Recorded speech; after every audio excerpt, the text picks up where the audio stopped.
கணக்கில்ல நன்மைகள் கர்த்தர் நீர் செய்ததினால் காலமெல்லாம் பாடுவே.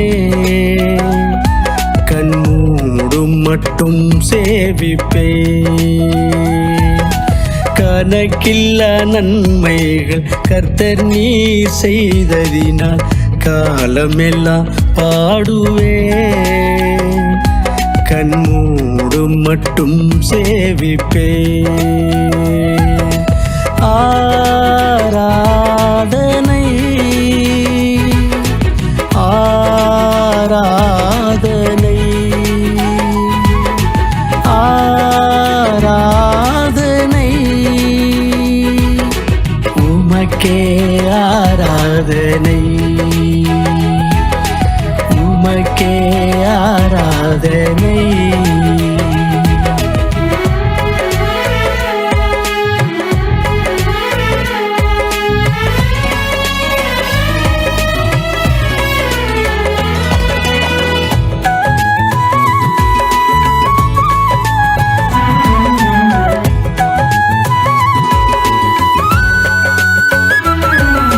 வீழ்ச்சியில் தூக்கி நிறுத்தினீரே. சூழ்ச்சியில் துணை நின்றீரே. தாழ்ச்சியில் என்னை நினைத்தீரே. மாட்சிமை நிறைந்த என் தேவனே. வீழ்ச்சியில் தூக்கி நிறுத்தினீரே. சூழ்ச்சியில் துணை நின்றீரே. தாழ்ச்சியில் என்னை நினைத்தீரே. மாட்சிமை நிறைந்த என் தேவனே. ஆராதனை ஆராதனை ஆராதனை உமக்கே ஆராதனை உமக்கே ஆராதனை.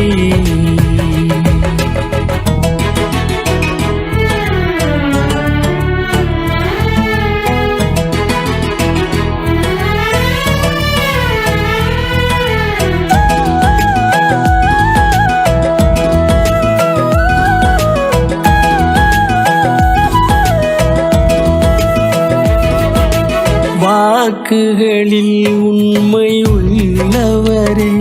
வழுவாமல் காக்கும் உண்மை உள்ளவரே. வாஞ்சைகள் தீர்ப்பதில் உண்மையவர். வழி நடத்துவதில் உண்மை உள்ளவரே. வாக்குகளில் உண்மை உள்ளவரே. வழுவாமல் காக்கும் உண்மை உள்ளவரே.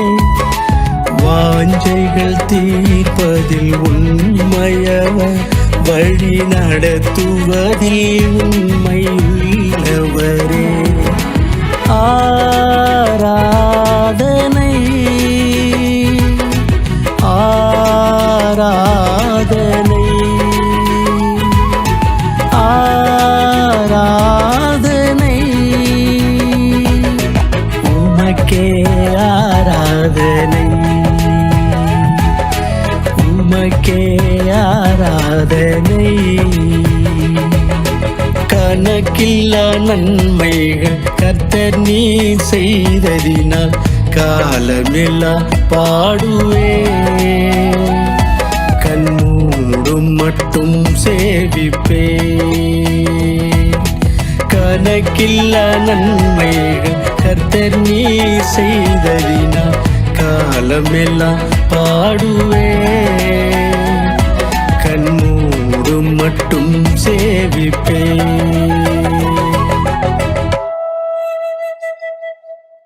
இன்றைய நம்முடைய செய்தியின் தலைப்பு, கர்த்தர் நிச்சயமாக நம்முடைய ஜெபங்களை கேட்பார்.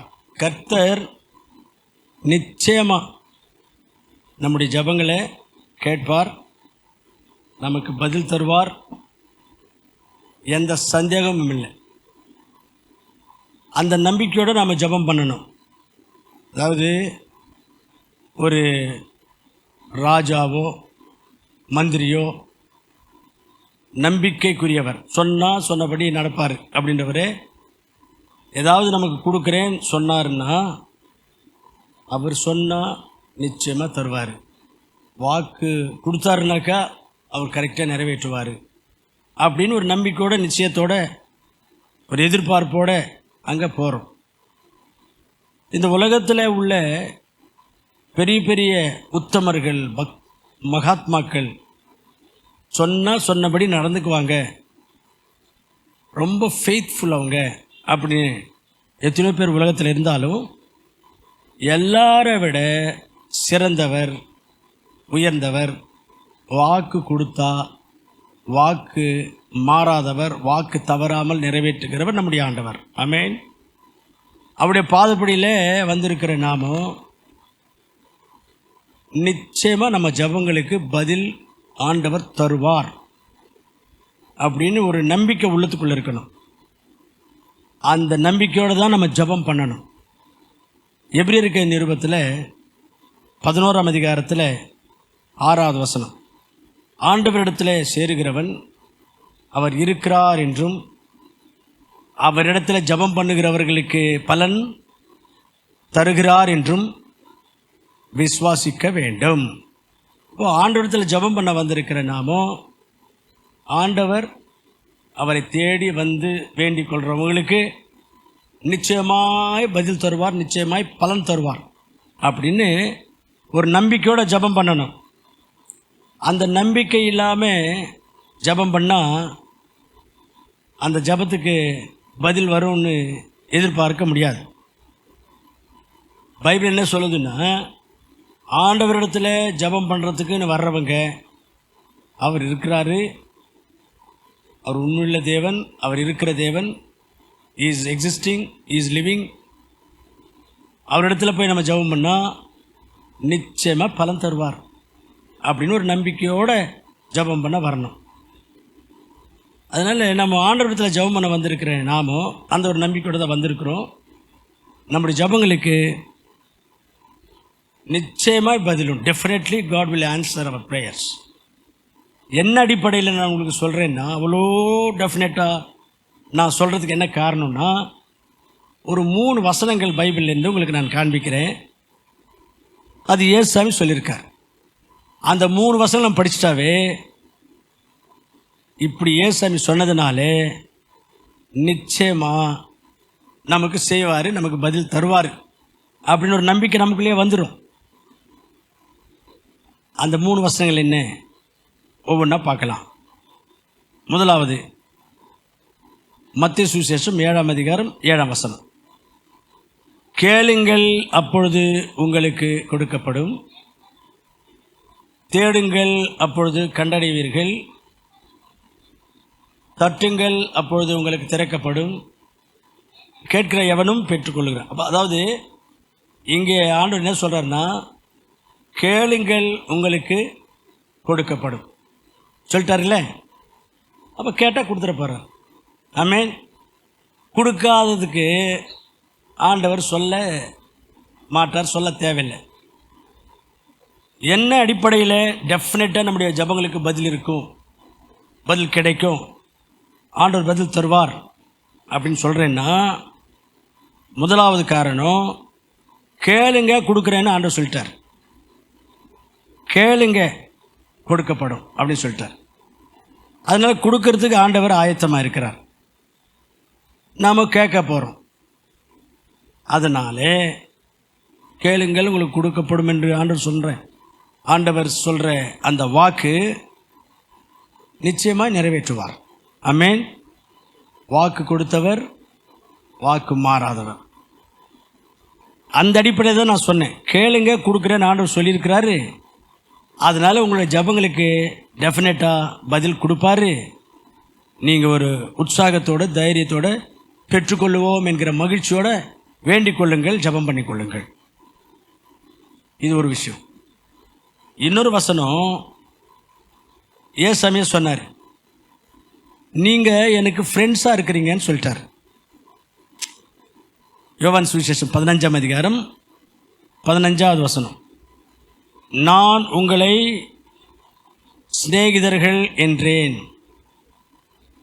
இன்னொரு இடத்துல சொல்வார், உண்மையான சிநேகிதன் தன்னுடைய நண்பனுக்காக ஜீவனையும் கொடுக்கிறார். யோவான் சுவிசேஷம் 15:13 சொல்கிறார், ஒருவன் தன் சிநேகிதனுக்காக தன் ஜீவனை கொடுக்கிற அன்பிலும் அதிகமான அன்பு ஒருவரிடத்திலும் இல்லை என்று இந்த வசனத்திலேருந்து ஆண்டவர் சொல்கிறார். ஏசாமி என்ன சொல்கிறாருன்னா, நீங்கள் என்னோட ஃப்ரெண்ட்ஸ்ன்றாரு. 13 வசனத்தை என்ன சொல்கிறாரு, ஒரு உண்மையான ஃப்ரெண்டாக இருந்தால் தன்னுடைய ஃப்ரெண்டுக்காக உயிரை கொடுப்பாரு அப்படின்னு சொல்கிறாரு. நம்ம ஆண்டவர் இயேசு கிறிஸ்துக்கு ஃப்ரெண்ட்ஸாக இருக்கும்பொழுது ஒரு உண்மையான ஃப்ரெண்டு தன்னுடைய ஃப்ரெண்டுக்கு உயிர் கூட கொடுப்பான் அப்படி ஏசாமி சொல்கிறப்போ நம்ம கேட்குறது நம்ம கொடுப்பாரா கொடுக்க மாட்டாரா? ஆமென், அல்லேலூயா. அதனால தான் சொன்னேன், நிச்சயமாக நம்ம ஜெபங்களுக்கு பதில் உண்டு. நம்ம கேட்குறது நமக்கு கிடைக்கும். முதல் காரணம் கேளுங்க கொடுக்குறேன்னு சொல்லிட்டார். ரெண்டாவது காரணம், நீங்கள் எனக்கு ஃப்ரெண்ட்ஸாக இருக்கிறீங்க. ஒரு உண்மையான ஃப்ரெண்ட் என்றால் தன் ஃப்ரெண்டுக்காக உயிரை கூட கொடுப்பான் அப்படின்னு சொன்னார். உயிரை நம்ம கொடுத்தாரா கொடுக்கலையா? நமக்காக ஆண்டவர் உயிர் கொடுத்தாரா இல்லையா? அதுதான் ரோமர் 8ஆம் அதிகாரத்தில் இருக்கும். ஆண்டவர் உங்களுக்காக தன்னுடைய குமாரனை இயேசு கிறிஸ்துவை பலியாக கொடுத்தாரே, நீங்கள் கேட்குறதெல்லாம் கொடுக்காம எப்படி இருப்பார் அப்படின்னு சொல்கிறார். அல்லேலூயா. அதனால் அருமையான கர்த்தருடைய பிள்ளைகளே, நீங்கள் செய்கிற ஜெபத்தை ஆண்டவர் கண்டிப்பாக கேட்பார். உங்களுடைய ஜெபங்களுக்கு நிச்சயமாய் பதில் தருவார். இந்த விஷயத்தை கன்ஃபார்ம் பண்ணுறதுக்கு ஒரு ஊமையும் சொல்லியிருக்கார்.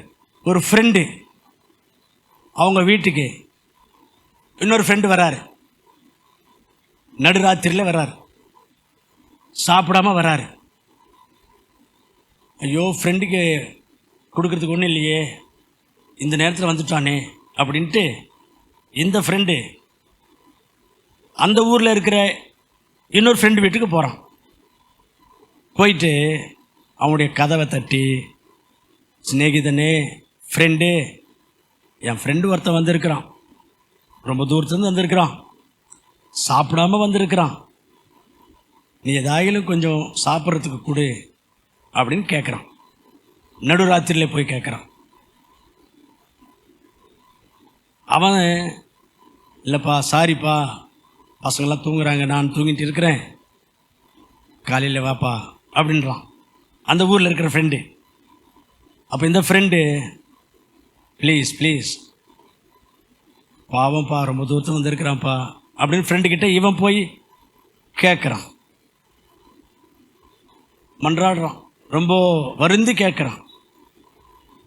சரின்னு அந்த ஃப்ரெண்டு ஏஞ்சி வந்து இந்த ஃப்ரெண்டுக்கு சாப்பிட்றதுக்கு கொடுக்குறாரு. இதை கொண்டு போய் அந்த ஃப்ரெண்டுக்கு இவர் கொடுக்குறார். சரிங்களா?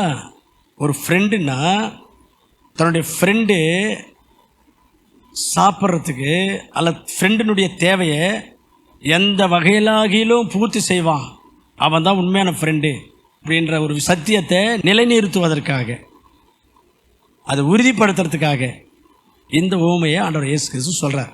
அதனால் இயேசு கிறிஸ்து நம்முடைய ஃப்ரெண்டாக இருக்கிறதுனால, நாம் அவருடைய ஃப்ரெண்டாக இருக்கிறதுனால, ஒரு உண்மையான ஃப்ரெண்டு தன்னுடைய ஃப்ரெண்டுக்கு, நண்பனுக்கு உயிரை கூட கொடுப்பான், அவன் தான் ஒரு உண்மையான ஃப்ரெண்டுன்னு ஏசாமி சொன்னது மட்டும் அல்லாமல் நமக்காக தன்னுடைய உயிரையும் கொடுத்துருக்கிறதுனால இப்போ நாம் கேட்க போகிற நம்முடைய விண்ணப்பங்களுக்கு நிச்சயமாக ஆண்டவர் பதில் கொடுப்பார்.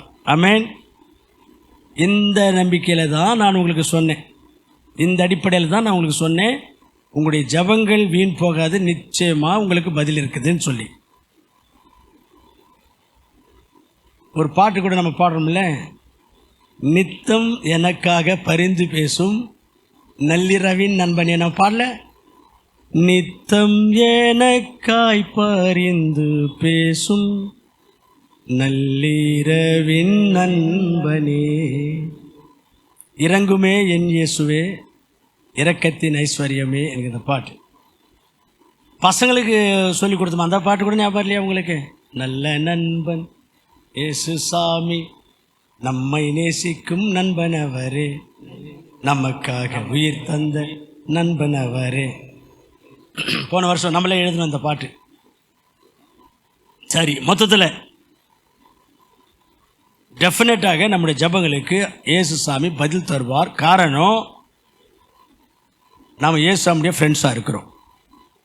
ஒரு உண்மையான ஃப்ரெண்டுன்னா உயிர் கூட தருவார் அப்படி இயேசு சாமி சொன்னதுனாலே, நாம் இயேசு சாமியுடைய ஃப்ரெண்டாக இருக்கிறதுனால நிச்சயமாக நமக்கு என்ன தேவையோ அதை நிச்சயமாக ஆண்டவர் தருவார். ஆமென். அந்த ஒரு உற்சாகத்தோட, தைரியத்தோட, நம்பிக்கையோட ஜெபம் பண்ணுங்க. இன்றைக்கி அதுதான் சொன்னேன். நிச்சயமாக உங்களுடைய ஜபங்களுக்கு பதில் உண்டு. Definitely God will answer your prayers because He said, ask me, it shall be given to you. He said, you are my friend. A true friend will give his life to his friend. அப்படி சொன்னார். மூணாவதாக இன்னொரு வசனத்தை சொல்கிறேன். அந்த வசனத்தின் அடிப்படையிலையும் நான் உங்களுக்கு சொன்னேன், நிச்சயமாக உங்கள் ஜபங்களுக்கு பதில் இருக்குது அப்படின்னு நான் சொன்னதுக்கு அதுவும் ஒரு காரணம். மத்தேயு சுவிசேஷம் 21:22, நீங்கள் விசுவாசமுள்ளவர்களாய் ஜபத்தில் எவைகளை கேட்பீர்களோ அவைகளெல்லாம் பெறுவீர்கள். விசுவாசத்தோடு தான் வந்திருக்கிறீங்களா? இல்லை பார்க்கலாம், எதுக்கும் போயிட்டு ஜபம் பண்ணி ஒரு அப்ளிகேஷன் போட்டு வரலாம், எம்ப்ளாய்மெண்ட் ஆஃபீஸில் போட்டு வர்ற மாதிரி. நம்முடைய அதிர்ஷ்டம் கிடைச்சா கிடைக்கிட்டோம், இல்லைன்னு வந்தீங்களா? இல்லைன்னா ஆண்டவர் அங்கே இருக்கிறாரு, நம்ம ஜபம் பண்ணால் நம்முடைய ஆண்டவர் ஜபங்களை கேட்கிறவர், பதில் கொடுக்குறவர், உயிரியே கொடுத்தவர், நம்ம கேட்குறது நமக்கு தருவார். நான் ஆண்டோட பிள்ளையாக இருக்கிறதுனால தருவார். சபை மக்கள் எல்லாரும் கூட நமக்காக ஜபம் பண்ணுவாங்க, நிச்சயமாக நடக்கும் என்கிற விசுவாசத்தோடு தான் நீங்கள் வந்தீங்களா? இல்லை கிடைக்குதோ நடக்குமோ நடக்காதோ எதுக்கும் போயிட்டு வருவோம் பார்க்கலாம் அப்படின்னு வந்தீங்களா? இல்லை அங்கே போய் ஜபம் பண்ணால் ஆண்டவர் அங்கே இருக்கிறாரு, நம்முடைய ஜபத்தை கேட்பார், நமக்கு நடக்கும் என்கிற விசுவாசத்தோடு வந்தீங்களா? அதான் ஏசாமி சொல்கிறார், நீங்கள் விசுவாசத்தோடு வாசிங்க. மறுபடியும், விசுவாசம் உள்ளவர்களாய் ஜபத்தில் எவைகளை கேட்பீர்களோ பெற்றுக்கொள்வீங்க சொல்லிட்டார் இல்லையா ஆண்டவர்? ஏசாமி சொல்லிட்டார்ல. அதனால் சரிங்களா, விசுவாசத்தோடு நீங்கள் கேளுங்க, பெற்றுக்கொள்வீங்கன்னு சொல்லிட்டார்ல. அப்போ விசுவாசத்தோடு நீங்கள் கேட்கணும். விசுவாசம் இருக்கிறதுனால தான் நீங்கள் வந்திருக்கிறீங்க. விசுவாசத்தோடு ஜபம் பண்ணுங்க, நிச்சயமாக உங்கள் ஜபங்களுக்கு பதில் கிடைக்கும். சரிங்களா? இதை புரிஞ்சுக்கோங்க. இந்த 3 வசனங்கள் ஏசாமி சொன்னார். அந்த வசனங்களின் அடிப்படையில் தான் நான் உங்களுக்கு சொன்னேன், நிச்சயமாக உங்கள் ஜபங்களுக்கு பதில் இருக்குது, உங்கள் விண்ணப்பங்கள் ஆண்டவர் கேட்பார். காரணம், மத்தேயு 7:7 கேளுங்கள் கொடுப்பேன்னு சொன்னார். ரெண்டாவது காரணம், யோவான் 15:15 15:13 உண்மையான சேத்தை உயிரை கொடுப்பான் அப்படின்னு சொன்னார். நமக்காக உயிரையும் கொடுத்துருக்காரு. அதனால் நம்ம ஆண்டவருடைய சிநேகிதரின் ஆண்டவர் சொன்னதுனால நிச்சயமாக நம்முடைய ஜபங்களுக்கு பதில் தருவார் என்கிற அந்த நம்பிக்கையில் நான் உங்களுக்கு சொன்னேன். மூணாவது காரணம், விசுவாசத்தோடு நீங்கள் கேளுங்க பெற்றுக்கொள்வீங்க அப்படின்னு சொல்லிட்டார். அதனால் விசுவாசத்தோடு நம்ம ஜபம் பண்ண போகிறோம், நம்ம பெற்றுக்கொள்வோம். அந்த விசுவாசம் இருக்கிறதுனால தான் நம்ம வந்திருக்கிறோம். விசுவாசத்தோடு ஜபம் பண்ண போகிறோம், அதனால் நிச்சயமாக நம்ம பெற்றுக்கொள்வோம், நிச்சயமாக நமக்கு பதில் தருவார் என்று இந்த 3 வசனங்களுடைய அடிப்படையில் தான் உங்களுக்கு நான் சொன்னேன். ஆகவே இந்த 3 காரணங்கள் உங்களை சிந்தையில் வைத்துக்கொள்ளுங்கள். ஜபம் பண்ணும் பொழுது சொல்லுங்கள், ஆண்டவரே கேளுங்கள் கொடுப்பேன்னு சொன்னீங்களே, நீங்கள் கொடுப்பீங்க, அந்த நம்பிக்கையோடு வந்திருக்கிறேன். நீங்கள் என்னுடைய ஃப்ரெண்டுன்னு சொன்னீங்களே, உங்கள் ஃப்ரெண்டாக நான் வந்திருக்கிறேன், அதனால் நிச்சயமாக நீங்கள் எனக்கு தருவீங்க அப்படின்னு நம்பிக்கையில் உங்களை நோக்கி பார்க்கிறேன். நீங்கள் நம்பிக்கையோடு விசுவாசத்தோடு எதை கேட்பீங்களோ அதை பெற்றுக்கொள்ளுவீங்க அப்படின்னு சொன்னீங்களே, நான் ஒரு நம்பிக்கை விசுவாசத்தோடு தான் ஜெபம் பண்ணிகிட்டு இருக்கிறேன், எனக்கு இது செய்யுங்க அப்படின்ட்டு நீங்கள் என்ன கேட்கணுமோ, உங்கள் விண்ணப்பங்கள் என்ன இருக்குதோ, உங்களுடைய பிரச்சனை என்ன இருக்குதோ உங்களுடைய போராட்டம் என்ன இருக்குதோ, உங்களுடைய தேவை என்ன இருக்குதோ, உன்னுடைய உடம்புலையோ மனசுலையோ வீட்லேயோ என்ன பிரச்சனை இருக்குதோ அதெல்லாம் சொல்லி ஜெபம் பண்ணுங்க.